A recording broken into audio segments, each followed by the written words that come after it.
안녕하세요. 한가람교회 성도 여러분. 오늘도 하나님 말씀으로 은혜 충만한 하루가 되기를 소원합니다. 로마서 9장 30절에서 10장 4절까지 말씀 함께 보겠습니다. 그런즉 우리가 무슨 말을 하리요? 의를 따르지 아니한 이방인들이 의를 얻었으니 곧 믿음에서 난 의이요. 의의 법을 따라간 이스라엘은 율법에 이르지 못하였으니 어찌 그러하냐? 이는 그들이 믿음을 의지하지 않고 행위를 의지함이라. 부딪힐 돌에 부딪혔느니라. 기록된 바 보라, 내가 걸림돌과 거치는 바위를 시온에 두노니 그를 믿는 자는 부끄러움을 당하지 아니하리라 함과 같으니라. 형제들아, 내 마음에 원하는 바와 하나님께 구하는 바는 이스라엘을 위함이니 곧 그들로 구원을 받게 함이라. 내가 증언하노니 그들이 하나님께 열심히 있으나 올바른 지식을 따른 것이 아니니라. 하나님의 의의를 모르고 자기 의의를 세우려고 힘써 하나님의 의의에 복종하지 아니하였느니라. 그리스도는 모든 믿는 자에게 의의를 이루기 위하여 율법의 마침이 되시니라. 벼는 익을수록 고개를 숙인다는 말이 있습니다. 이것은 어떤 사람이 어떤 분야에서 전문가가 되었을 경우에 점점 더 겸손하여진다는 뜻인데요. 그 이유는 두 가지로 생각해 볼 수 있습니다. 첫 번째는요, 어떤 분야의 전문가가 된다는 것은 이 세상에 하나님께서 만드신 신성이 깃든 물건들, 사물들, 물질들을 연구하고 알아간다라는 것인데요. 세상의 모든 일은 무한히 알아도 끝이 없습니다. 그렇기 때문에 오히려 전문가가 아니면 그것을 내가 대충 보고 안다고 할 수 있을지 모르지만 전문가인 사람들은 알면 알수록 내가 모르는 게 너무 많구나라는 사실을 알게 되는 것이죠. 그리고 두 번째로 자신이 안다는 것을 누군가한테 자랑할 필요가 없을 만큼 충분히 알고 있고 자신이 안다는 것이 남들에게 알려지고 있다는 것을 알기 때문에 뽐내지 않습니다. 그렇다면 의로움에 대해서는 어떠할까요? 사람이 의롭다라고 의로워지고 싶다라고 할 때는 그 의로움에 대해서 완벽한 의를 성취하기 위해서 무엇을 할 수 있고 또 어떤 반응을 보이게 되는 것일까요? 이 세상에서는 하나님 외에는 의로운 사람이 없습니다. 그런데 사람들이 많이 착각하는 것은 자신이 스스로 의를 획득할 수 있고 완벽한 의를 행할 수 있다라고 사람들은 착각하곤 합니다. 꼭 기독교 이야기만이 아니라 이 기독교 밖에서도 많은 사람들은 의로움에 대한 욕구가 있고 또 그 의로움을 자신이 쌓은 만큼 자랑하려고 하고 또 한 만큼 남들에게 요구하려고 하는 성향이 있습니다. 자기의 의로움에 집중하고 그 자기의 의로움을 위해서 더욱더 애써 힘써서 이루려고 하는 습성이 있다라는 것입니다.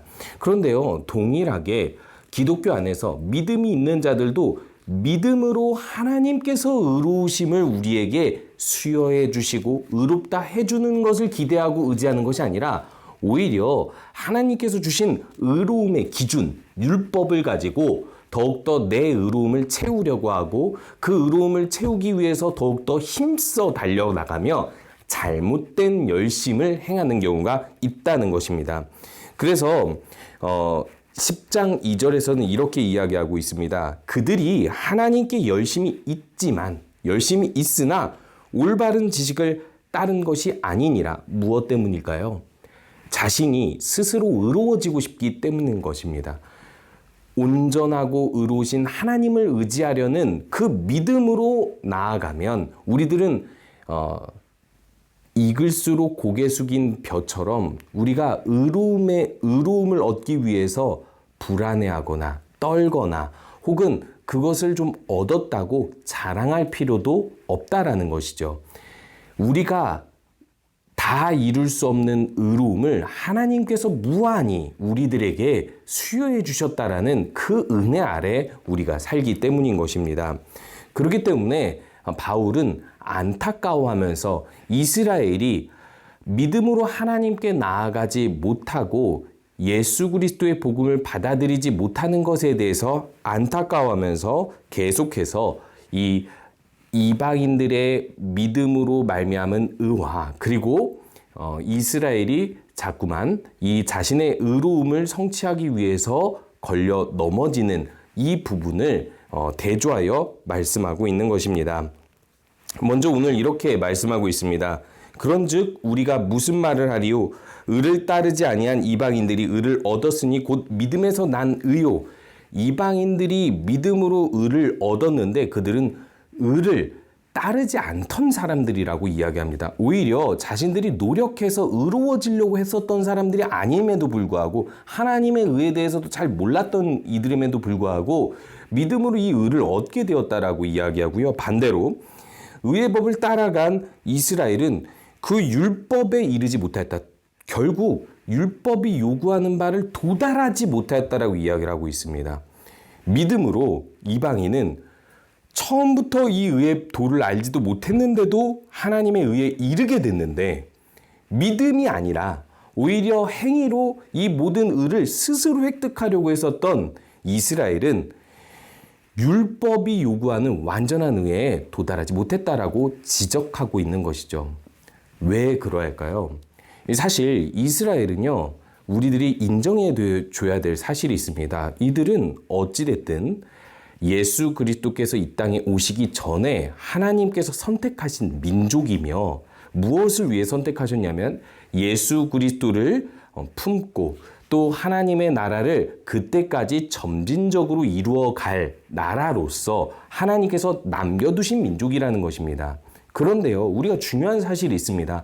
앞에서 바울이 지적했던 것처럼요, 하나님의 주권으로 누군가는 긍휼히 여김을 받고 누구는 완고해지듯이 그저 이스라엘이 대단해서 위대해서 선택받은 것이 아니라 하나님의 선택으로 구원을 받았고 이스라엘마저도 실패한 민족이지만 하나님의 율법을 성취하는 데 실패한 민족이지만 결국 남은 자들을 하나님께서 선택하셔서 소돔과 고모라처럼 멸망해야 될 백성들이 하나님의 은혜로 구원받았다. 그저 하나님의 은혜, 하나님의 주권적 선택에 의해서 구원받은 민족일 뿐이다라고 이야기하고 있습니다. 그 민족성이 대단한 것도 아니고 그들이 행위를 얼마나 쌓아서 그것이 구원을 이루게 됐는가를 이야기하는 것도 아닙니다. 오직 하나님의 주권적 선택, 은혜라는 것을 이야기하고 있는 것이죠. 그럼에도 불구하고 이들은요, 교만하게도 율법을 자신들이 이루려고 합니다. 율법이 요구하는 바는 완전한 의였기 때문에 그런 것이죠. 율법은 하나님께서 주셨습니다. 하나님이 가진 성품 그대로 우리에게 요구하신 것이죠.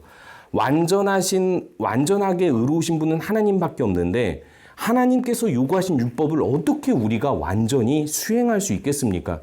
이 율법은요, 완전한 의를 요구하는 동시에 이 완전한 의를 요구한 걸 수행하지 못하면 우리들은 처벌을 받아야만 하는데 그렇기 때문에 이 율법의 끝은 결국 우리들이 이 율법을 다 이루지 못해서 걸려 넘어질 수밖에 없는 어떤 지점이 있다라는 것이죠. 그렇기 때문에 하나님께서 보내신 예수 그리스도를 통하여서 10장 4절에서는 이 율법이 요구하는 완전한 의를 사람이 아닌 예수 그리스도를 통하여서 마침이 되게 하셨다라고 이야기합니다. 여기서 말하는 마침은요, 목적 혹은 완성이라는 뜻을 가지고 있습니다. 율법이 처음 시작한 그 때부터 이 율법의 목적은 예수 그리스도였는데 왜냐하면 이 율법은 예수 그리스도로부터 나왔기 때문인 것이죠.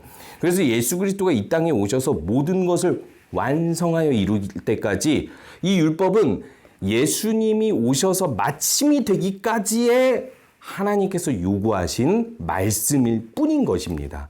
즉 예수 그리스도가 오시기 전에 예수 그리스도를 의지하고 믿지 않는 이상 이 율법으로 구원받을 길은 없다라는 것입니다.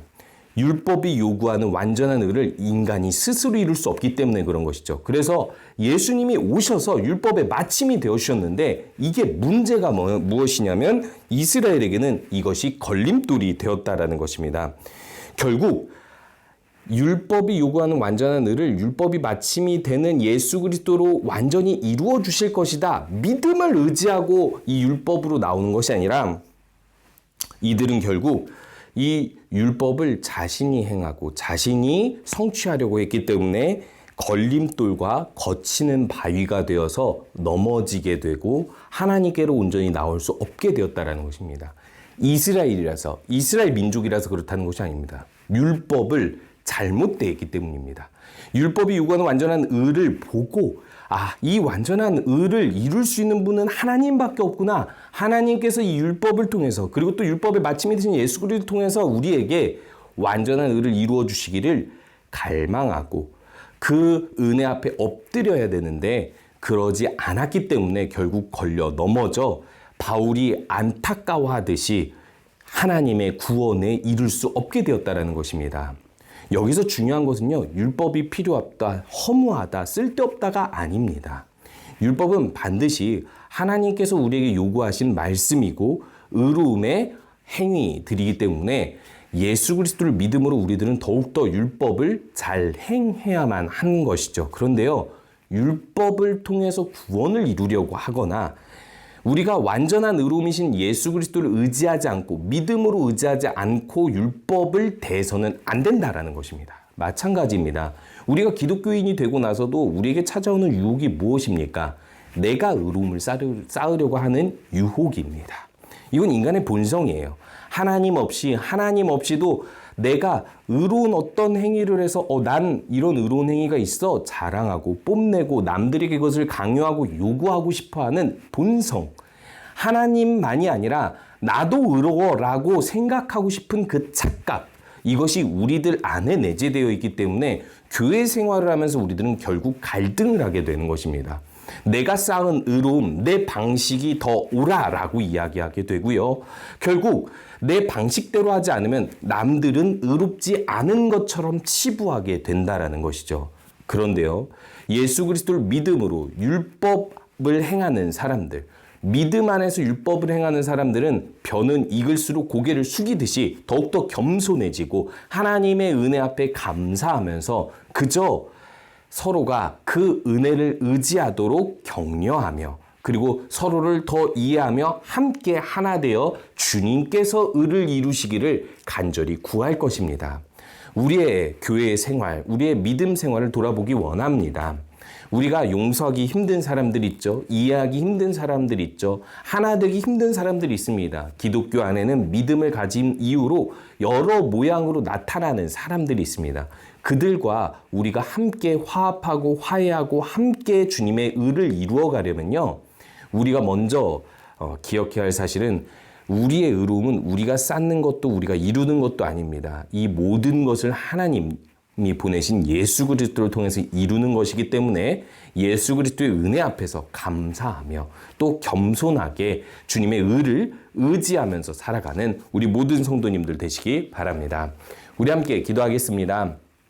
하나님께서 우리에게 율법의 마침이 되어 주셔서 예수 그리스도의 은혜로 우리를 구원하여 주신 것을 감사하며 살게 하여 주시옵소서. 또한 더욱 이 율법의 완성이 되신 예수 그리스도를 따라 그 은혜 안에서 겸손하게 살아가도록, 그리고 니제르의 손영희 선교사님을 위해서 함께 기도할 때에는 성경 공부에 함께하는 지체들이 영육 간에 강건하여서 좋은 열매를 맺을 수 있도록 함께 기도해 주시기 바랍니다. 기도하겠습니다.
함께 기도하겠습니다.